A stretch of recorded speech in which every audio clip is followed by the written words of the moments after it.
আজকে গণ অধিকার পরিষদ বিরামপুর উপজেলায় লিফলেট বিতরণ কার্যক্রম আমাদের ছিল গণ অধিকার পরিষদের পক্ষে। আপনারা জানেন গণ অধিকার পরিষদ বাংলাদেশ সরকার নিবন্ধিত একটি রাজনৈতিক দল। আমাদের মার্কা ট্রাক, এই ট্রাক মার্কাকে সামনে নিয়ে গণ অধিকার পরিষদের পক্ষে আমি বুলবুল আহমেদ একমাত্র ক্যান্ডিডেট, একমাত্র প্রার্থী আমাদের এই দলের। আমি গণসংযোগ চালাচ্ছি বিগত কয়েকদিন ধরে। তার ধারাবাহিকতায় আজকে আমরা বিরামপুরে লিফলেট বিতরণ করলাম। মানুষের প্রত্যাশা নিয়ে যদি আমি কিছু বলতে চাই, বাস্তব কথা বলবো, কোনো গল্প নয়, কোনো কল্পনা নয়। আমি দৌলতদরগা বাজারে গত কয়েকদিন আগে ক্যাম্পেইন করেছিলাম। মানুষ লিফলেট নেওয়ার জন্য, আমাদের কথা শোনার জন্য ছুটে আসতেছিল।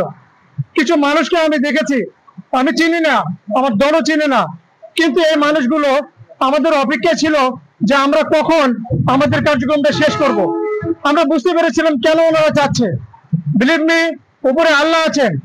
৩-৪ জন মানুষ এসে টানাটানি শুরু করছিল যে ভাই, আপনি যদি আমার দাওয়াতটা কবুল করতেন আমি অত্যন্ত খুশি হতাম। আপনার সঙ্গে যত নেতাকর্মী আছে সবাইকে আমি একবেলা আহার করাতে চাই। তেমনি ভাবে আমরা একই প্রতিশ্রুতি পেয়েছি এবং একই সাক্ষাৎ পেয়েছি। দাওয়াত করে আমরা গতকালকে নবাবগঞ্জে ক্যাম্পেইন করেছি, সেখানে পেয়েছি। মানুষের প্রত্যাশা নিয়ে যদি কিছু বলতে চাই, মানুষের অনেক প্রত্যাশা আছে। স্বাধীনতা পরবর্তী সময়ে এই 54 বছরে কি হয়েছে, পুরনো যে রাজনৈতিক দলগুলো ছিল তারা কি করেছে, সচেতন মানুষ দেখেছে। তারই ধারাবাহিকতায় বাংলাদেশ গণ অধিকার পরিষদকে মানুষ চায়, নতুন কিছু চায়, নতুন কিছু মার্কা কিছু দেখতে চায়। আমি শেষ মুহূর্তে আরেকটি বার্তা আপনাদেরকে যেতে চাই।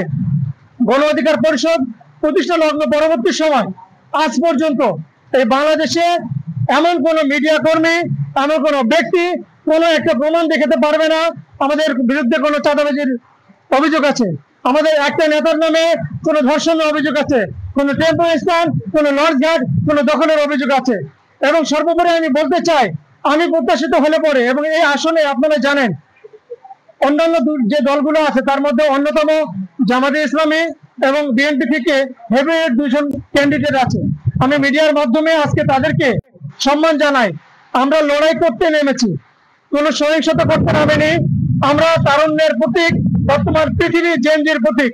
জেনজির বাংলাদেশ যেভাবে ফ্যাসিস্টকে বিদায় করেছে, এই জেনজির আন্দোলন যেভাবে বাংলাদেশ একটা ফ্যাসিবাদ থেকে মুক্ত করেছে, তারই ধারাবাহিকতায় বলতে চাই আমার একটাই প্রতিশ্রুতি হবে, সব জায়গায় বলতেছি সেটা, আমি যদি আসতে পারি আপনাদের সামনে যে বরাদ্দগুলো আসবে, আমি ওপেনলি মিডিয়াকে চ্যালেঞ্জ দিয়ে বলছি, আজকে উপরে আল্লাহ সাক্ষী রেখে বলছি, আমি সকল বরাদ্দ যে যে জায়গার বরাদ্দ আসবে, সকল বরাদ্দ সেই জায়গার মানুষদেরকে নিয়ে একসঙ্গে বসে আপনার সঙ্গে, আপনার জন্য এই বরাদ্দটা এসেছে, এই বন্টনটা আপনাদের কাছ থেকে কিভাবে করলে সুশৃঙ্খল ভাবে পাবে এই মানুষগুলো, আমি সেই কাজটা করব।